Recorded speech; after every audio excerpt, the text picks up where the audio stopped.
السلام عليكم. النهاردة هنتكلم على شوية نصايح اخلص الدورة بتاعتي بسرعة، وكمان اخلصها على خير، وكمان الكتاكيت او الفراخ بتاعتي ما تقطعش معايا اكل.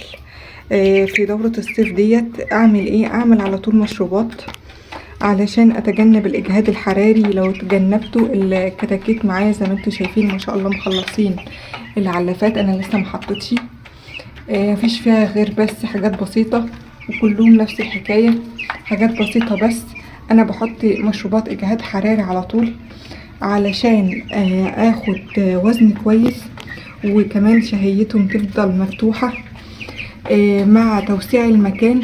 ما بضيقهوش، انا وسعته خالص، مع كمان انا بفتح المكان على طول بهويه، وكمان ما عدتش بشغل نور احمر خالص ولا بالليل ولا بالنهار. قلت برضك اقولكوا على الحته ديت.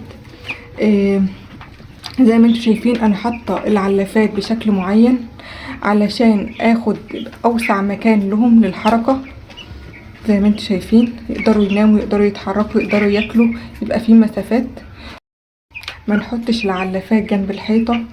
زي ما انتم شايفين كده هي بعيده عن الحيطه علشان الفضلات ما تجيش على الحيطه وبعد كده يروحوا ينقروا فيها.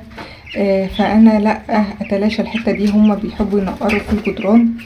وكمان لو جبت دورة بعدها ما يبقاش في فضلات من الدورة اللي قبلها برضك.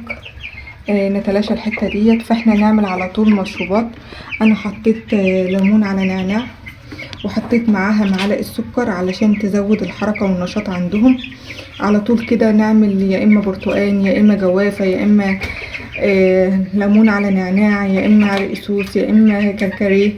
اي حاجة متوفرة عندك اعمليها. ليمونة بس، ما بنقولش حاجة بعينها، بس لازم نعمل لهم على طول سقوات علشان ناخد اعلى وزن ونخلص الدورة على خير، ما يبقاش في عندنا اي وفيات.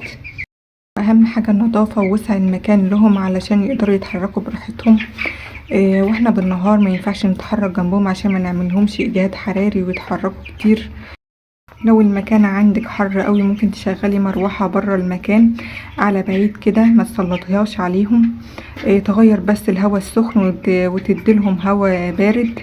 انا برضك قلت اديك النصيحة ديت. لو عندك اي استفسار او اي معلومة عايزة تضيفيها على الفيديو قوليلنا عليها، نستفاد كلنا. ما تنسوش اللايك الجميل بتاعكم، والسلام عليكم.